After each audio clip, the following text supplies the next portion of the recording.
Welcome you all again to the second part of this this workshop on social epistemology, social frameworks. Social frameworks from epistemology to STEM. And the first talk will be presented by Dario Mortini. Dario is a postdoc research fellow at the Berkman Institute of Analytical Philosophy, and he is developing a project on the nature and the role of evidence. He works with model conditions for knowledge, a lot of stuff on individual epistemology. Right now, he's working on assertion, and today the title of this talk is about evidentially hedged assertion. So thanks again for being here. So the floor is yours. Okay, so thanks to everyone for being here. I'm very happy to be in Oporto. I was here, I think in 2018 or something like that. It was 2018 BC, before coronavirus. I had a lovely time. I remember a very friendly audience and a very sort of constructive feedback that I got in this graduate student conference, and I'm very, very happy to be back today. So I understand that these sessions are about social epistemology and aesthetics. I'm not really a social epistemologist or an aesthetician, but I'm interested in the epistemic norm of assertion. And that's kind of a big topic in social epistemology, so hopefully this will fit the themes of these workshop sessions. So I want to give you a little bit of context before I move on to the bulk of the paper. So there is a massive discussion on the epistemic norm of assertion. And many people think that knowledge is the norm of assertion. Recently, there's a new argument for the knowledge norm of assertion. This argument is kind of influential now, but it hasn't been challenged yet. And it's an interesting argument because it exploits independently interesting linguistic constructions. So it exploits what I call evidentially hedged assertions, and it exploits what I and other people call evidential hedges. These are super interesting linguistic constructions, but sadly they're also undercurrents. So what I want to do in this talk is to tell you a little bit more about these linguistic constructions, and then sort of take a closer look at this new argument for the knowledge norm that is based on these linguistic constructions. And I want to argue that the argument is unsuccessful. So I want to push back on the argument and try to convince you that it doesn't go through smoothly. So again, the main point of the talk is negative, but I think there's also something important that we can learn by showing that the argument doesn't go through. So there's something important that we can learn about both assertion and hedged assertion just by focusing on why the argument goes wrong. So at the end, I will sort of sketch a couple of interesting directions that this debate can take in the light of the points that I'm making. Good, so I will start very big picture, and I will sort of tell you a little bit about these linguistic constructions. So here's something that has always struck me when you look at the big literature on assertion and its norms. So this massive literature has focused almost entirely on what I call linguistically simple speech arts. Why are they linguistically simple? Well, because they're all featuring unqualified declarative sentences in the indicative mode. So if you look at example 1 on the handout, that's the kind of example that everyone always talks about when it comes to theorizing about assertion and its norms. So for instance, Jane left the party. So very simple, unqualified declarative sentence uttered in the indicative mode. Now, you might think that there's nothing harmful about this very restricted focus. Maybe it's useful for sort of epistemological theorizing. Maybe sort of allows us to talk about otherwise complex linguistic data. But there's also something weird about it. Because if you think about it, speakers can often do employ a lot of sort of natural language expressions to qualify what they assert. So they add a number of different types of qualifications. And if you're interested in evidence, if you're interested in topics in epistemology, there's a very important type of qualification that speakers can add when they assert. And I call it like evidential qualification. So contrast 1 with 2 and 3 on the handout. So speakers can say something like this. They can say, Jane reportedly left the party. Or they can say, Jane left the party. They say, it is said. Something like that. So 2 important points about these sort of examples. So examples 2 and 3. So the first is a linguistic point. If you look at 2 and 3, then you have qualified occurrences. And then there is a more epistemological point that I think is very relevant. And the point is that the speakers are disclosing their source of evidence. So they're telling you the evidence that they have, and they're telling you about the evidence on which the assertion is based. So they're disclosing that they have reported the evidence. Someone said that Jane left the party, and that's the evidence that they have to assert that Jane left the party. Here's something that is also very interesting if you look at languages across the world. So these 2 points are not always unrelated. So in some languages, there is an obligatory grammatical category that must be used to disclose and mark information source. This is called evidentially, and in linguistics and sort of neighboring fields, there's a massive discussion on this. And it was started by this famous linguist, Alexander Eichenberg, who wrote an entire book on the grammatical rules of some languages to convey sources of evidence. I thought it would be interesting to give you some examples of such languages. The sort of most discussed example comes from an Amazonian language called Tariana. And you can look at the example on the handout. So suppose that you want to say that Jose played football. If you are a speaker of an evidential language, so if you're a speaker of a language where the mark of information source is obligatory, you cannot say this unless you disclose the evidence that you have to assert what you are asserting. So for instance, you could say, Jose irida di manica ca, that translates to Jose played football, I saw him, and you see the grammatical encoding of evidence here. So if you look at the ca suffix, that marks a visual evidential. If you want to say that Jose played football because someone told you, then grammar will allow you to do that. So you will say in Italiano that Jose played football, they say. And this will sort of sound like this. So Jose irida di manica pidaca. And then you have this sort of different suffix that explains that you're asserting on the basis of reported evidence. So that marks a reported evidence. Many languages have evidentiality. So they're not only Amazonian languages, but also, for instance, Turkish, Japanese, Korean. It's not always obligatory like it is in these languages, but this is sort of well-studied, robust grammatical rule that some languages display. But then you might think, oh, that's very interesting, but it's also kind of limited because the languages that we speak, or the language that we use to theorize about assertion, doesn't have an obligatory grammatical category of evidentiality. So what's the point of it?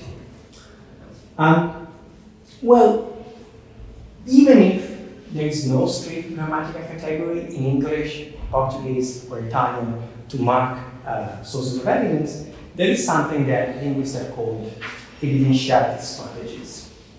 So the idea is that you can disclose information beyond grammar. So you can sort of paraphrase grammatical evidentiality by use of sort of periphrastic constructions and lexical choices. So the translations that I gave you of these Italian sentences, you can think of them as evidentiality strategies. So we kind of paraphrase the grammar by sort of making clear what's the source of evidence in the assertion. Why does this matter? Well, because some of these evidentiary strategies, they have a weakening effect. They have what some people have called hedging effect. So some of the strategies, they work as evidential hedges. So these are expressions that weaken the commitment of the speaker to the truth of the asserted proposition. And the weakening of commitment sort of correlates with disclosure of imperfectly reliable sources of evidence. So for instance, something that people have heard, something that people are not so sure about, or a source of evidence that is not perfectly reliable. It's a bit complicated to theorize systematically about these evidentiary strategies and evidential hedges because they're very different from a syntactic and sort of semantic point of view. So I'm going to give you some examples in English, but you can think of some examples in your own language as well. So you can use verbs. So I hear, I heard, they say, they said, so different tenses as well. You can use adverbs, allegedly, reportedly, supposedly, evidently. These are all sort of evidential hedges. They weaken the commitment of the speaker. And then you can also resort to sort of more complex parenthetical expressions. So you could say something like, Jane left the party, so it would seem, or you can sort of assert something and then sort of add that, so rumors would have it, or so it's the word on the street. And you can get more creative if you want. But these are all sort of expressions that function as evidential hedges, because what they do is to weaken the speaker's commitment to the truth of the certain proposition by sort of disclosing this imperfectly unreliable source of evidence. So I hope that you also have something like a strength intuition when it comes to compare 1, 2, and 3. So 1 comes across as stronger. There's more commitment in 1 if you sort of unqualified as surveying at the party. And you can see that the force, the assertoric force of 2 and 3 is kind of weaker. Why? Well, there is a difference in assertoric force that is explained by a difference in assertoric commitment. So 2 and 3 will sound weaker because the evidence disclosed is imperfectly reliable. So again, you can think of hedging as weakening of assertoric commitment. This doesn't have to be the endorsement of a theory of assertion, so you might know that some people think of assertion as commitment to truth. You don't need to endorse that theory to sort of appeal to this explanation of hedging. You can just sort of hedge yourself of the notion of the weakening of commitment to explain what is going on. And this is something that is available regardless of the theory of assertion that you defend. So if you put it all together, you can think of 2 and 3 as evidentially hedged assertions. That's kind of my label, but what is happening here is that there is a disclosure of imperfectly reliable or quantitative evidence, or any sort of evidence, that results in weaker assertoric commitment. Is this an ambitious analysis? No. It's not meant to be a statement of necessary and sufficient conditions for hedging. It's just sort of a hallmark feature. That's the kind of thing that we need to sort of get a grip on the thing. So why does this matter? Well, because as I said before, now we have a new argument for the notion of assertion that exploits exactly this kind of constructions. But before I give you the argument, I just want to sort of tell you a little bit about the norm of assertion because it's good to have it in front of us so that we're all on the same page.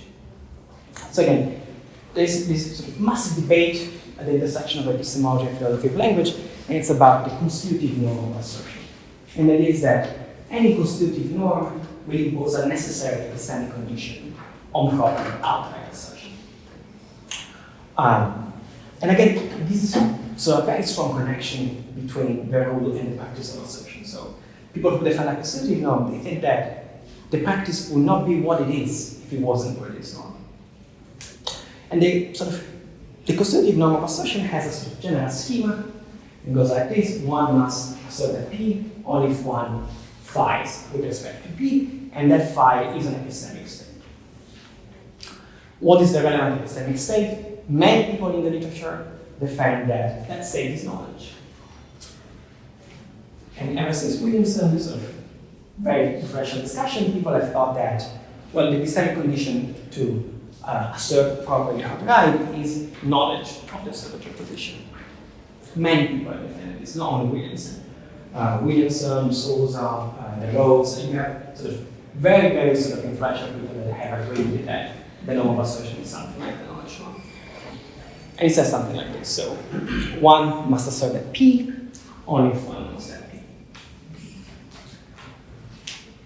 Why should we think that this norm, or some version of this norm, is correct?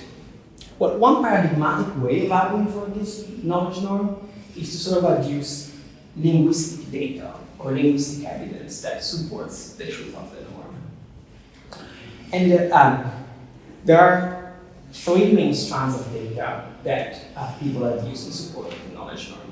So some people think that lottery propositions support the knowledge norm. So if you assert that the ticket is lost just on the basis of the probability involved, that seems to be improper, and it's improper because you don't know that you lost on the basis of the probabilities. Then you have these sort of more complicated faulty conjunctions, more starry conjunctions of the form P, but I don't know that P. There's also a big strand of data in favor of the knowledge norm. And then you have conversational patterns of prompts and challenges to assertion. So if you want to prompt an assertion, you will ask, do you know that, blah, blah, blah. And if you want to challenge an assertion, you will say, oh, you don't know that.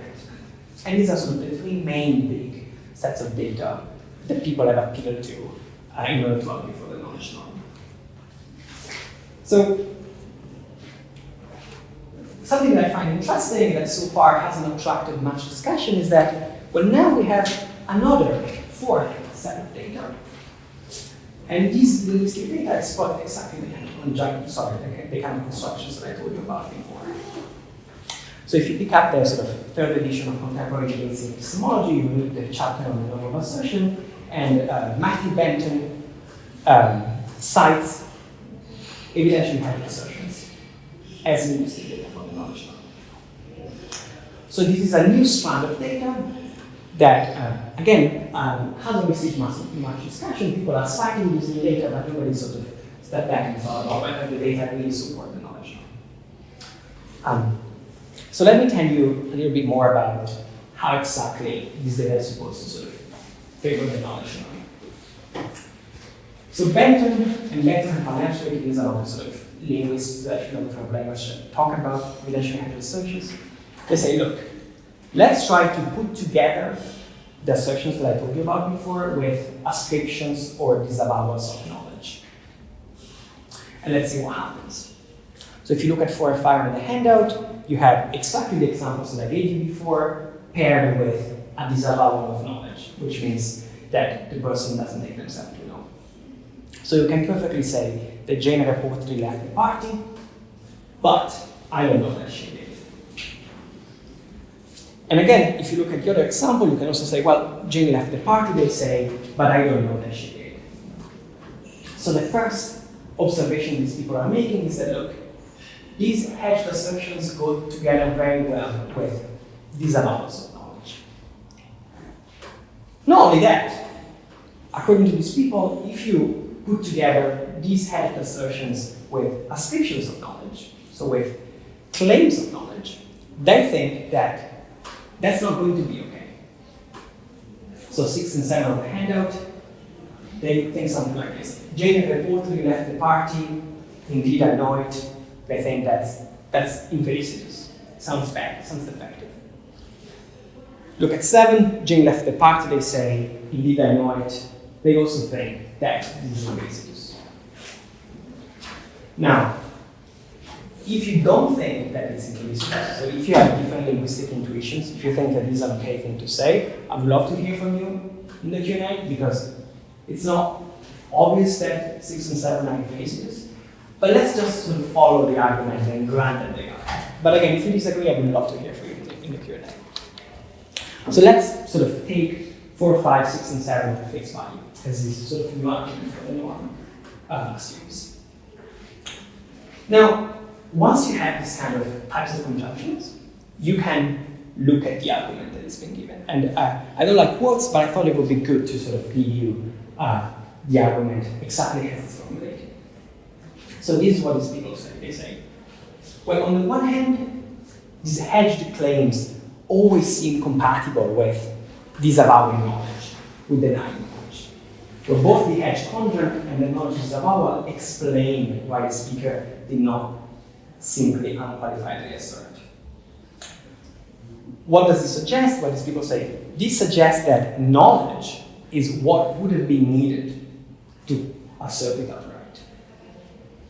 And on the other hand, hedging feels out of place, feels infelicitous. One also has knowledge, and that is to be expected because if you have satisfied a normal assertion, that absolves you from the need to hedge.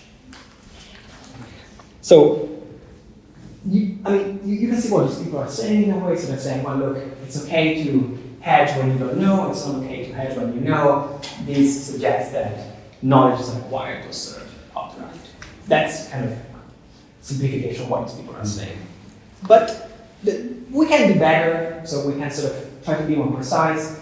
And I tried to be more precise, and what I did was to sort of lay out the four assumptions of this argument. So they're going to read a little bit sort of funny because they're a bit wordy, but I think it's good to make an effort to sort of really get at the heart of this argument so that we can sort of criticize it better or assess it better.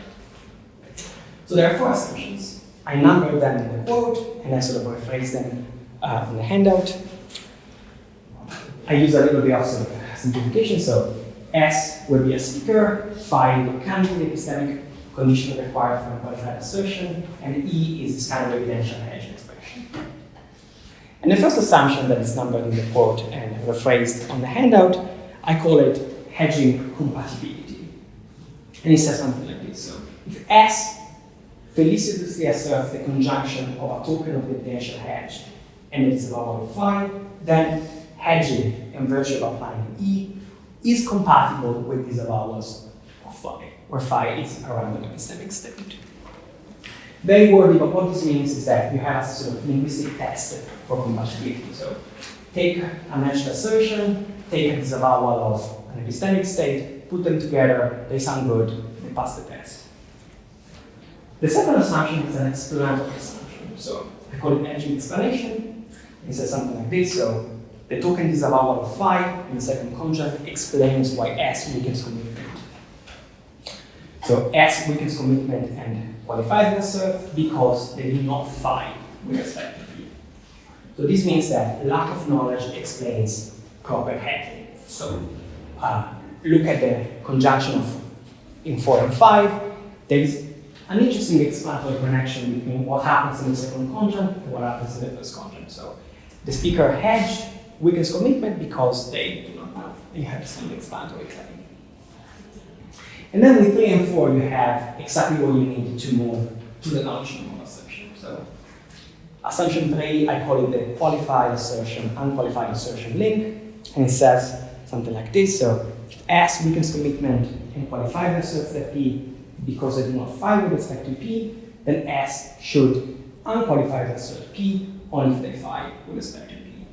Very wordy, but the idea is something like this. So if the speaker weakens commitment because they do not know, then knowledge is what is required to assert that. Something fishy about this link, I think. I've been trying to think about what goes wrong in this kind of assumption. I don't have anything substantive to say, but if you also feel a little bit uneasy with respect to this third assumption, I would love to hear from you because I'm going to assume it, but I have this feeling of non sequitur in a way when I read what these people are saying. But again, I will assume it just for the sake of argument. And then the fourth assumption is kind of very similar. It says that, infelicity of this conjunction is a guide to the normal assertion. So if S infelicitously asserts the conjunction of the evidential hedge and an ascription of phi, then phi will be the epistemic condition required to unqualified assert P. So again, take a hedged claim, put it together with an ascription of a state. If that sounds bad, that state is the state required for an unqualified assertion. And this is basically the argument. I think it's an interesting argument. It's kind of new as well. We can talk about it in the Q&A. There's something interesting about looking at sort of unqualified assertion in terms of what it is considered. But again, I don't think that the argument succeeds, and I think that we could have done something important by showing why it doesn't succeed.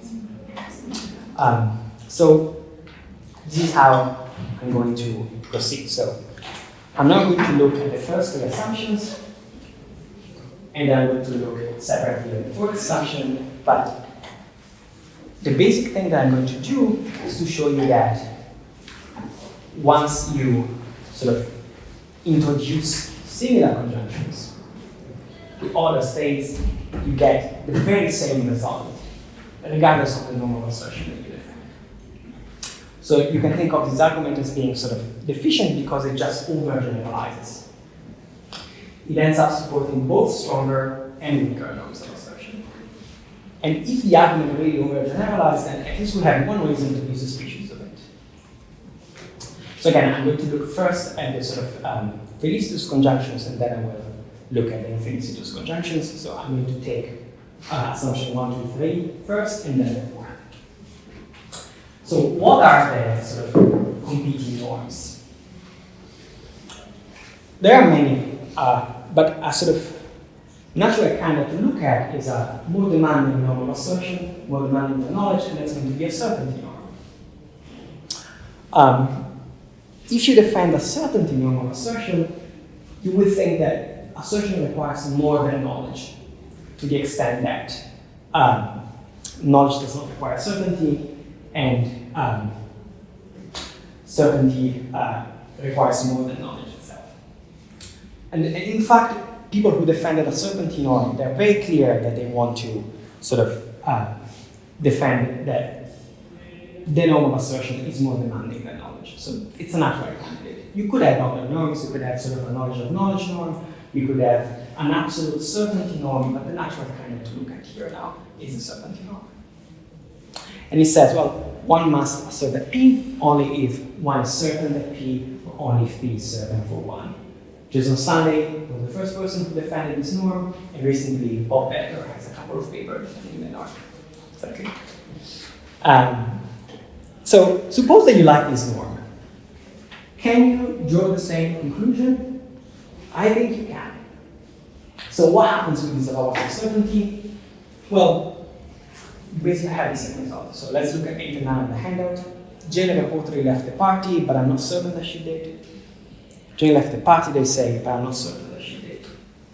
These are felicitous conjunctions, perfectly okay things to say. I can imagine myself saying something like this in a party. So here's something interesting that so far hasn't been appreciated. Well, these sort of hedged claims go well together, not only with knowledge, but also with a stronger state of knowledge. So hedging compatibility is very easily met. Both 8 and 9 are felicitous, and you get this kind of compatibility with these allowance of certainty as well. What about hedging explanation? Well, again, you can think that these allowance of certainty explain the hedging behavior. So these allowance of certainty in the second conjunct, they explain why the speaker appropriately applies the evidential hedge. So, I mean, very sort of roughly put, the speakers hedge because they are uncertain. And once you have this explanation and the sort of felicity data, you can sort of move to the qualified assertion and qualified assertion link. And you can just say that, well, if speakers hedge because they're not certain that P, then certainty is required to assert P outright. The very same link will also sort of support a stronger norm than knowledge. So here is up to the point that should already be clearly suspicious of this argument. If you defend a stronger norm, you can say something very, very similar. What about weaker norms? Well, some people are sort of unhappy with some results of the knowledge norm, and one such result is that knowledge requires truth. So they're unhappy with a factive norm of assertion, and for this reason they defended a weaker norm. Again, there are many weaker norms, but a sort of plausible candidate to look at here is a sort of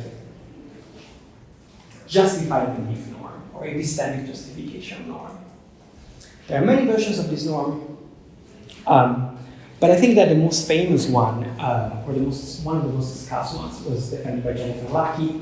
It's the reasonable to believe norm. It's a little bit of a mouthful, but I will explain it to you as best as I can. So Lackey thinks that one must assert that P only if, given the evidence, it would be reasonable for one to believe that P, even if you don't actually believe that P.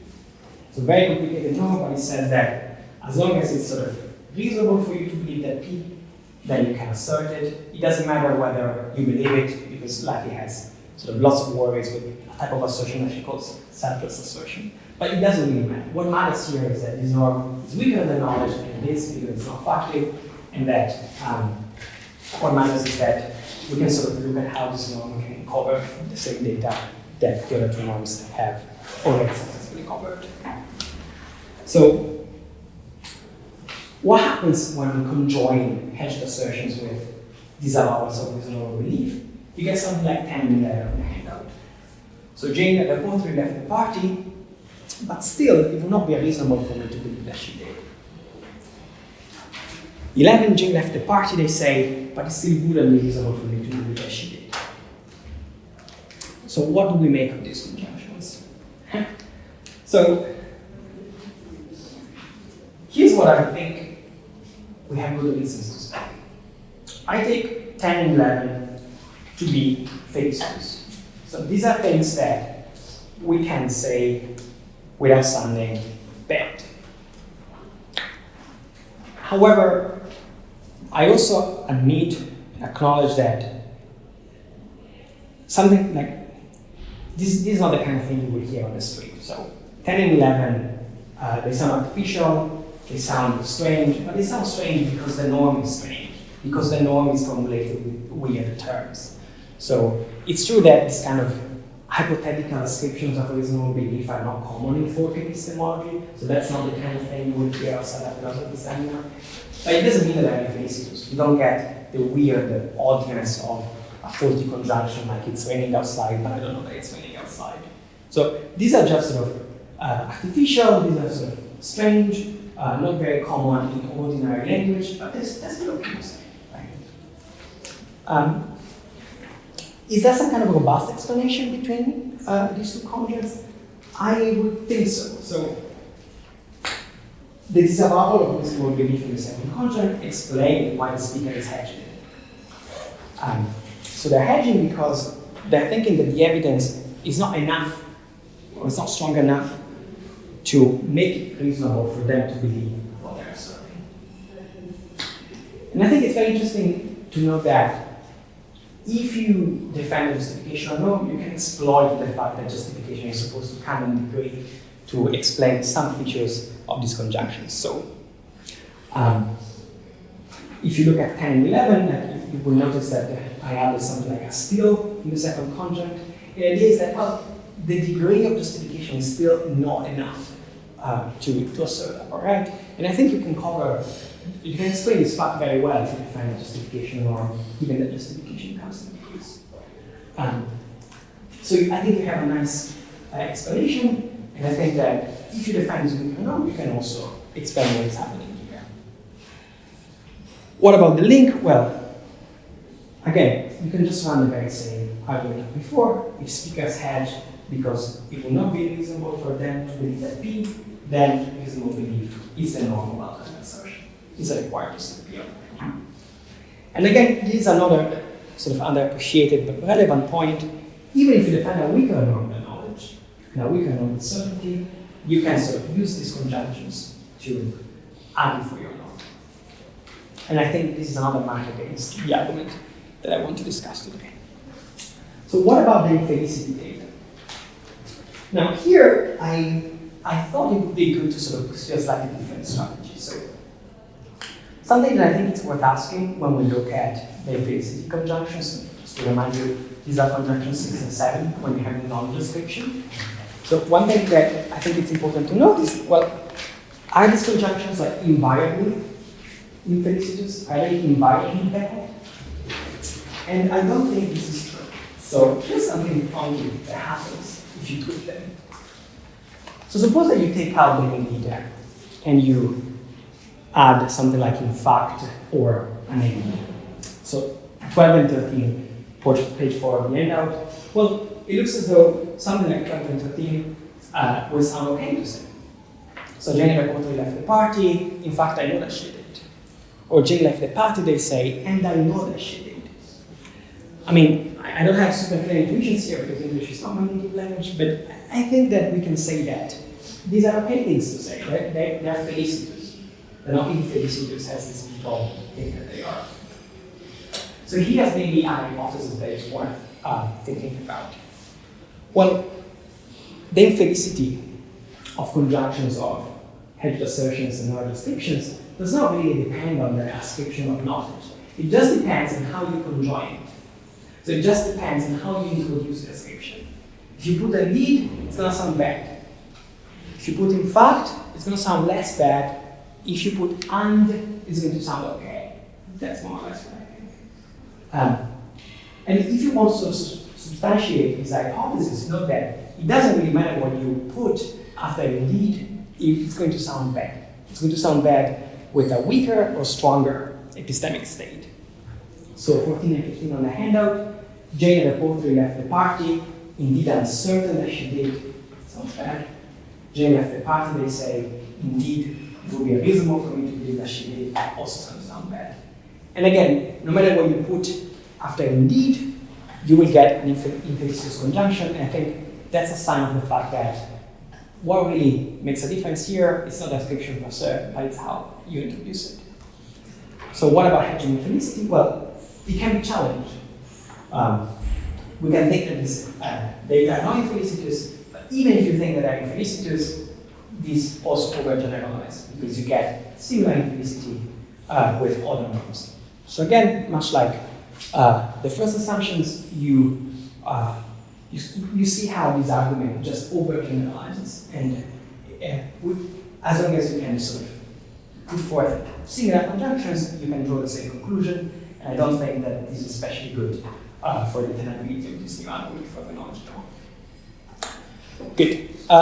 So where does this leave us? Again, I sort of promised that there's something important that we can learn by showing that the algorithm fails. And these are the actions that I want to conclude with. So something immediately worth noting, I think, is that we can sort of reassess this new data for the knowledge norm. So I don't want to dispute that there is a connection between hedges and knowledge. There is, but it's not as strong and robust as these people took it to be. So I'm interested in this literature for other reasons, but if you look at what has been written about it, you just have this one view, the knowledge view of hedging, and it sounds very strong to me. So this is what these people want to say. They say that hedges cluster around the notion of knowledge. They're applied rightly when you distance yourself from knowing, but they're applied wrongly and inaptly when you convey or claim knowledge from the speaker. Now, something interesting here is that if I'm right about what I said so far, literally each of these sentences can be challenged. So it's not true that edges is expression cluster around the notion of knowledge. They go together with many sort of epistemic states, assume belief, certainty. It's not true that they're applied rightly when distancing oneself from knowing. They're applied rightly also if you distance yourself from certainty, or if you distance yourself from reasonable belief. And it's not even clear that they're applied inaptly when you claim knowledge. So again, I think we have good reasons to be suspicious of literally each and every one of these sentences that so far it's the only thing that has been said about hedging. Another sort of attractive answer here has to do with how to sort of think of this data. And I think that now we have an expanded body of data, we have different conjunctions, and it looks to me as though this data is just underdetermined. So you may be familiar with the idea of evidential underdetermination. So any theory will be evidentially underdetermined when the evidence really supports competing hypotheses. it looks to me as though this data is equally underdetermined. Like you look at all these conjunctions and you can think, well, it's compatible with a strong norm, it's compatible with a weak norm, and I think it's sort of reckless to think that this data supports their knowledge norm. It's unclear that it does. Again, when I give this talk, I'm always careful because I don't want to come across as a knowledge norm hater. So that's, you can make certain distinctions here. So maybe you love the knowledge norm and you think that the data that I talked about before are super compelling. So you think that lotteries, 40 conjunctions, and constant challenges to assertion are good data for the knowledge norm. But you can still agree that this data should not be added. That hedges do not really support the knowledge norm. So if you're a fan of the norm, well, you can partially agree with me. If you're not a fan of the norm, well, you can also agree with me in a way, because if you think that lotteries, 40 conjunctions, and constant challenges don't really support the knowledge norm, you will agree with me that, well, if we want to make a case based on these new data, that's also not going to work. So you're a lover of the norm, you're a hater of the norm, I think you can still sort of take home some of the things that I say. Is it the end? No. So there are things that the supporter of the knowledge norm can say. One thing that they can say is that actually knowledge and knowledge descriptions, they still have a kind of advantage when it comes to explanation. So for instance, maybe you have a story to tell about how knowledge entails certainty, and then so the certainty conjunctions will be recovered. And maybe you have a story to tell, pretty straightforward story to tell, about the relationship between knowledge and reasonable belief. If knowledge entails a reasonable belief, these conjunctions will also be impressive. So again, you can push back on this, but it's not obvious to me that this kind of strong view that has been put forth in the literature is without problems. I mean, maybe these people can take it as a chance to sort of push back on this stuff.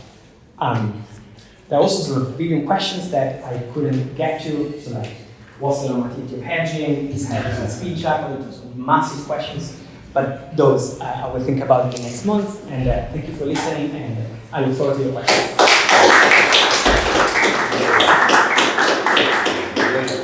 Thanks a lot, Dario. Now let's open the time for question. We have more or less 30 minutes for questions. Yeah, I just want to say that I went very fast, so if something wasn't clear, please ask me. There's lots of complicated stuff. First question. Yeah, thanks. Thanks so much. Really interesting. So I have two small observations. They kind of point towards different directions with this. I'm imagining this can go. And also we should note that I'm not an epistemologist, so I should say something stupid, just ignore it. Well, first is with the with the hedging, what you call the evidentially hedged assertions. It's kind of funny that you put the three, like this they say example. Is that something like Trump used to say a lot? And then I'm sorry for bringing his name in this temple of knowledge here. He would say like blah blah blah. They say. I mean, okay, he seemed to have been make a hedge. It looks more like what Jennifer Sow would call a fig leaf or something like that. I don't want to take responsibility for this. It's like these people said. But I mean, I'm going to say it, and I'm not sure if he would make if you count as an assertion. But presumably yes. But what seems to me a bit clear is that you can't really deduce any strong epistemic stuff happening from this kind of assertions in his case. Right? So I'm wondering what you think about that. I don't know, maybe it's not relevant. And then the other thing is, unless you want to respond to this one. No, that's fine, yeah. And the other one is like, with your options. And that's kind of like going, so my first observation might, I don't know. My second observation is with your options, right? Okay, so you might be right that doesn't, the data are, what's the word, undetermined. Or the data, it's like the theory supported is not, doesn't correlate with the data. But maybe one option of all these things that you mentioned, so the fact that you can use this kind of formulations with the knowledge norm, with the certain norm and other norm, maybe that points to the fact that there is a normal assertion. And that's, that is a significant result, I take it. You have people like, Peter Pagino, like there's a normal assertion, and Neri Marsili, whoever, all these experimental people, the young guys, so that seems significant. I mean, would you be happy with that? So these are excellent points. So let's see if I manage to say something as interesting in response. So I want to start with the first point on they say. So just to make sure I understood you correctly. So you think that they say parenthetical is not really a hedge? I mean, I don't know what they think, but okay. It seems that this is exactly the same kind of formulation that you use, and you call it I mean, I would call it a hedge, but the point is that it's difficult to put any, give this kind of expressions in those contexts any epistemological kind of significance. Good. Who knows what he's doing, right? Good. So one major difficulty in this kind of linguistic data is to try to translate like the sort of grammatical evidentiality into plain English. And I agree that they say it's not a perfect way to capture that. You could go for it is said, or you could go for something a little bit more fancy, something like so is the word in the street or something like that. But I agree that it's a bit, it's not robust enough to sort of drive certain type of intuitions. One thing though that I wanted to say is that like I use reportedly and they say. So they say was supposed to be the neutral counterpart of reportedly because I'm told that in English reportedly has a sort of flavor of uncertainty and skepticism that I wanted to sort of bracket away when it comes to the second. To the second example they say. But I agree that it's not hard to find the right way of moving from evidentiality to evidentiality subtleties as a code. I could have been a little bit more cheeky and use like more skeptical sort of hedges like supposedly or presumably something like that. But I just wanted to say I do agree that they say parenthetica is a bit too thin to drive to drive judgments here. So maybe I should think about whether there is a better way of capturing that. Yeah. But the second point I thought it was very, very, very interesting. So there's a sense in which we don't need to take a stand on that when it comes to sort of assessing this new data, hopefully. So it would be already a good result that this data simply cannot be used to argue for a normal assertion. But it's compatible with this that there is something like a normal assertion. Now I will add a little bit of speculation to this. So here's one way in which you can use this data to argue for a normal assertion. But here's something like this. Well, there is a normal assertion, but it shifts. So because you can hedge with sort of strong certainty disavowals, weaker reasonable to believe disavowals, or lack of or disavowals of knowledge, well, this suggests that maybe there is such a norm, but it's sort of variable in the sense that it's context sensitive. This is something, for instance, that Pahin would not be happy to say. There's something that Kaplan would hate to say. Marsilia, I'm not sure. But I think it's compatible with a defense of a normal assertion, and I think it's even more compatible for someone like Sandy Goldberg, for instance, because he thinks that there is a constitutive norm, but it just goes up and down. Do you agree, or? I mean, as I said, I don't have any positive side, but yeah, the context is something I'm happy with. Yeah, thank you. Yeah, great. Next question, the team. Thank you so much, Dario. That was fabulous. Thanks. Really, really interesting. I'm going to say some things that I'm sure you already know, but I just to sort of disavow them. But I think one of the interesting things that happens that you're really drawing our attention to is that as soon as we don't have the grammatical requirement to indicate the source, the informational source, it introduces these pragmatic effects, implicatures that just can't be gotten rid of, that can't be ignored, right? And I think that's another big place to make the point that you're making, is to focus on the fact that it isn't really, as you say, that the hedges function by disclosing imperfectly reliable sources of evidence. But it isn't by disclosing it, because you get exactly the same effects when the imperfect sources of information are already what relevance theorists would call mutually manifest. Everybody knows that it's there. So I can say the Spartans were reluctant combatants at Plataea. Or I can say, according to our historical sources, the Spartans were reluctant combatants at Plataea. Now, you know that I wasn't there. You know the only reason I would ever say the Spartans were reluctant combatants is because I've read historical sources. So I'm not disclosing anything that you don't know, and that I know you know, and you know that I know. Like, we both know that if I'm asserting that in the unqualified sense that our K&A fans want to emphasize, that I'm just doing it on the basis of the historical sources. So if I go to the trouble of wasting your precious time by adding the extra words according to our historical sources, it's because I'm trying to flag something about how I'm regarding that evidential basis. Not because I'm introducing new knowledge to the scenario, but because I'm, right, in at least this case, you know it, I know it, we both agree that we know it. But because I'm going out of my way to say, I have some reservations, I want to leave that door open, right, to wind that back. And I think when we take that seriously, which I think you do, right, it's just not front and center in what you're talking about, then the strength of your argument really becomes really clear and powerful. And precisely what we should then expect is that these hedges function as commitment weakeners for whatever your norm is. You like the knowledge norm?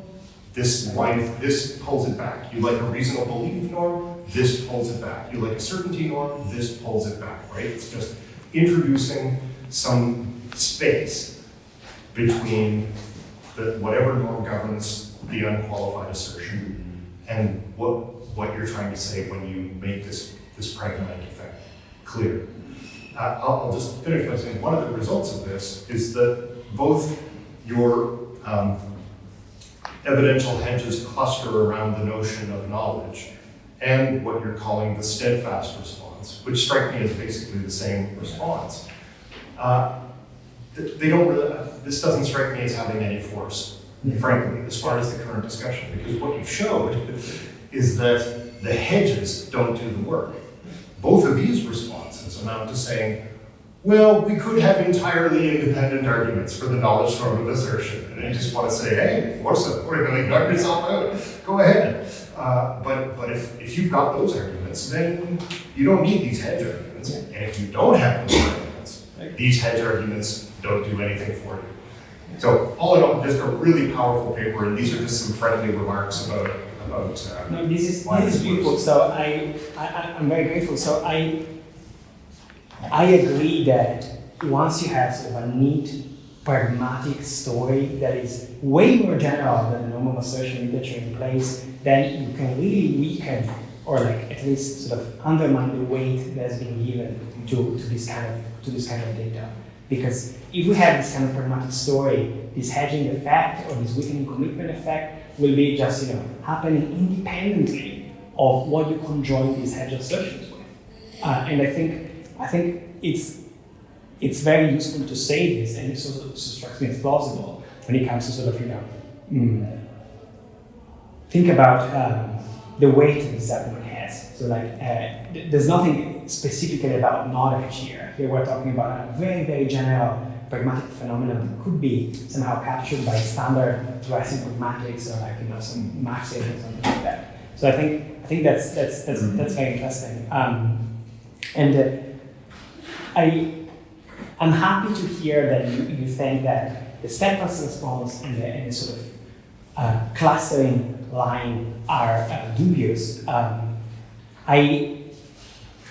I think that they're dubious for reasons that are different from the kind of reason that you put forth now, because I think that once we have this kind of general pragmatic story, those lines of response are extremely dubious. But I still felt that, again, you might appeal to sort of explanatory advantages of the knowledge norm on independent grounds, but this will not sort of strengthen the point about hedges anyways. But I agree that if you have this sort of very general pragmatic story, then these two sort of lines of response become even more dubious. So that's really interesting. I also want to say, that's the last thing I'm going to say, that I couldn't talk about like how exactly weakening of commitment takes place, whether it's a semantic phenomenon, whether it's a pragmatic phenomenon. So there's a lot of stuff about hedging that I have to bracket.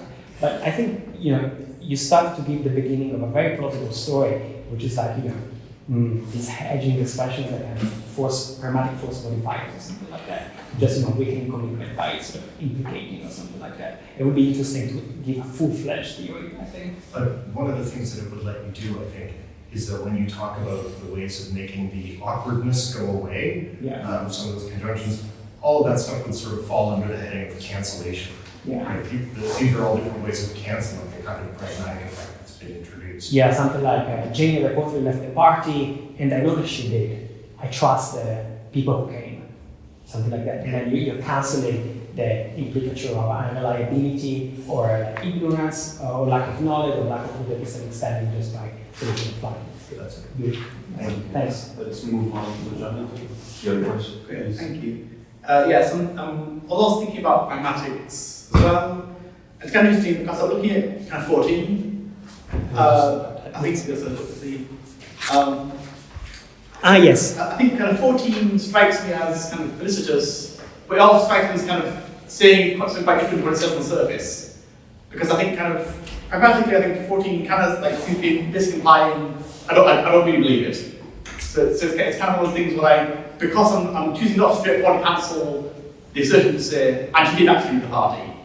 It sort of reflects something like, well, I'm certain she did, I'm definitely not calling her a liar, I'm sure that like that. All the evidence said she didn't, but I'm sure she did, and of course I'm certain. So I guess it sort of seems sort of strange because perhaps I think sort of certain ways of hedging again sort of like indicates some lack of belief. And I guess if you don't kind of fully cancel the implicates by saying, and I do believe it, and I do think she did, I think that's something where that can seem implicit. I think it's tricky because I guess sort of certain in discourse kind of like for meanings and certain in philosophy.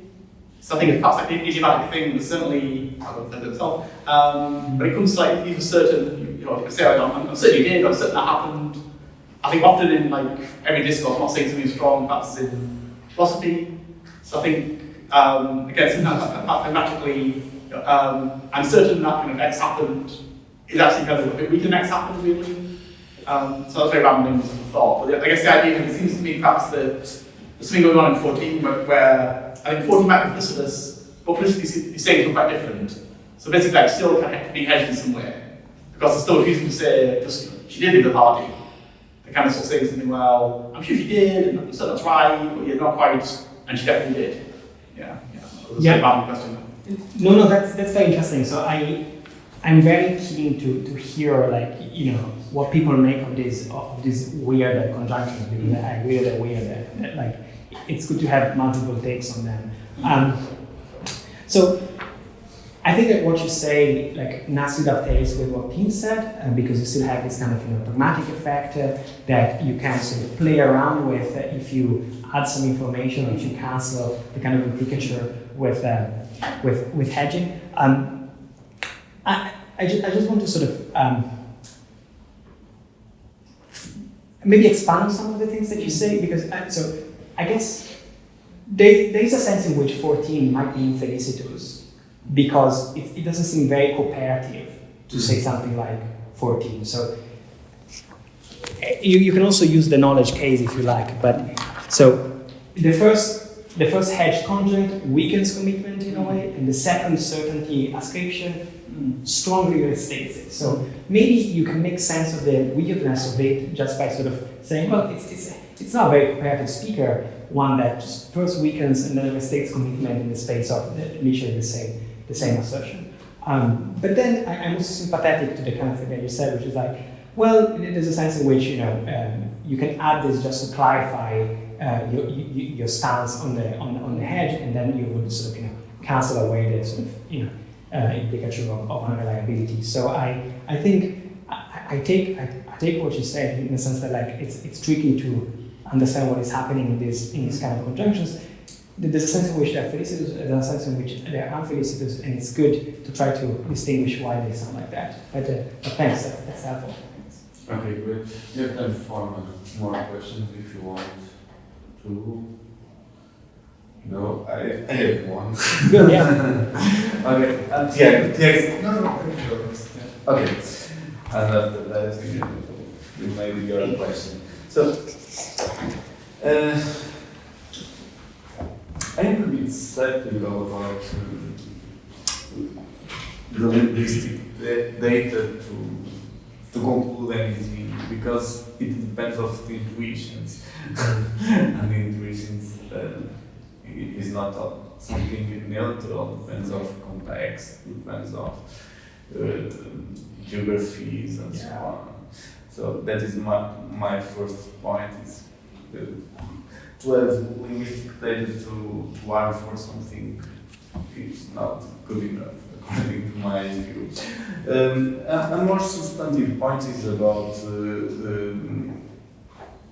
the lucky norm of assertion and that we apply to 10 and 11. And you say that 10 and 11 are felicitous.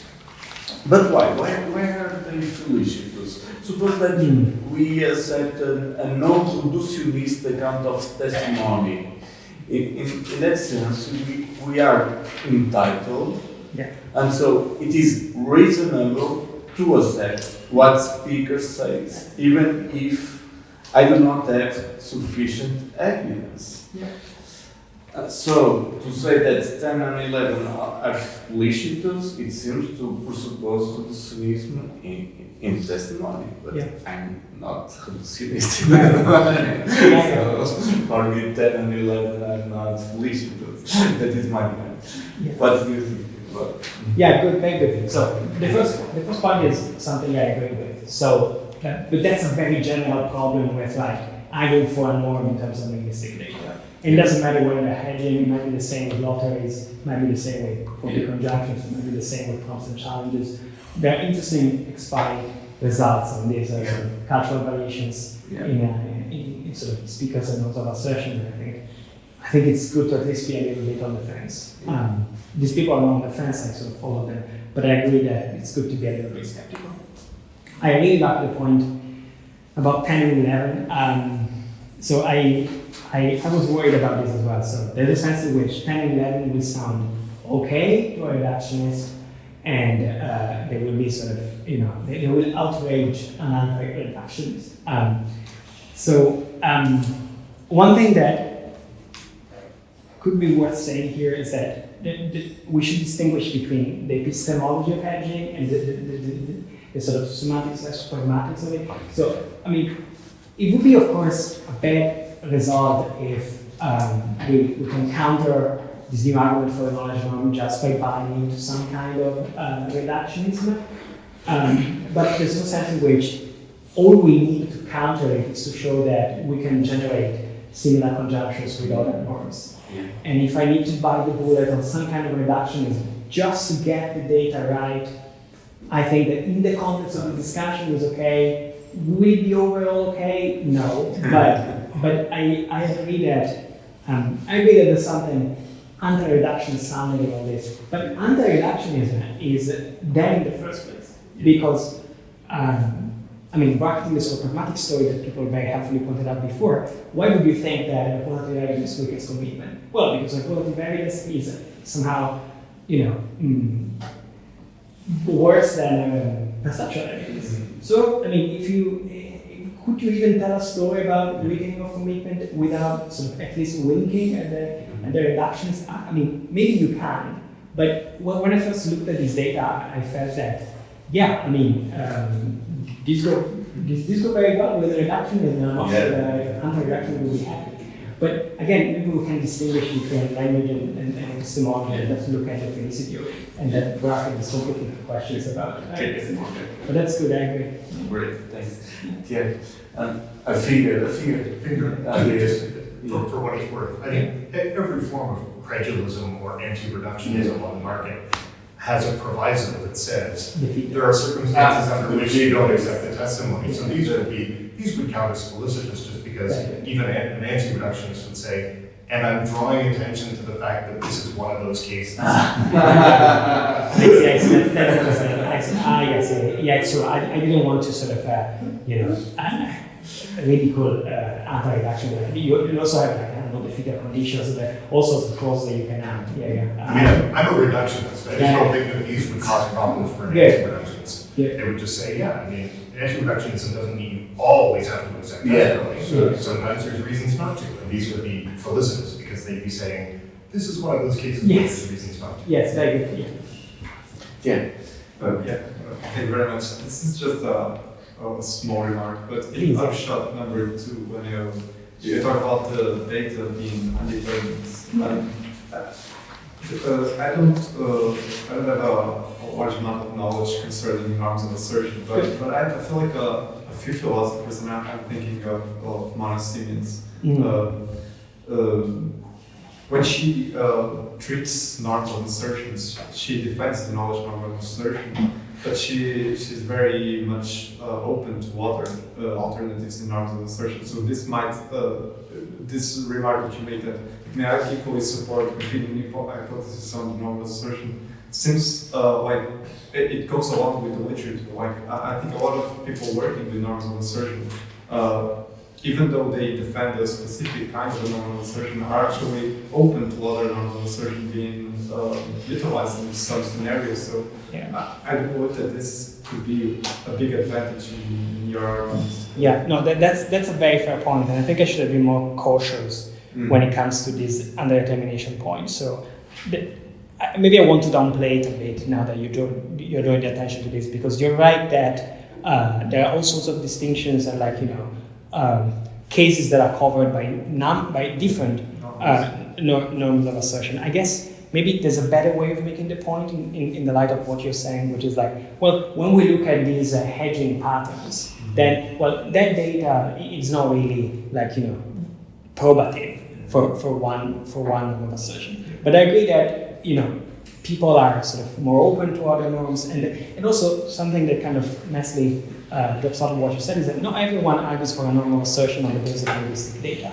So if you think that you have some kind of functionalist account like Mona has, so these data might be underdetermined, but there are all sorts of things that you can say in support of the knowledge norm. So I think you're making a very good point, and it's important to sort of specify the kind of underdetermination that I have in mind. Because even Laki does that a little bit when she proposes her norm. She has one foot in the knowledge norm of assertion as well. Yeah. And as I was saying, I guess in response to Dan, if you think that there is one norm of assertion that shifts, and it would be even like Stanley Goldberg, I think he has this view. I think that what you say makes even more sense, because then you don't really have to go for one, but you can sort of explain why there is a variability, and then the opposition between the proposals will be less stark. So I think that's a good point. Okay. Yeah. Great. So let's conclude. Thanks again.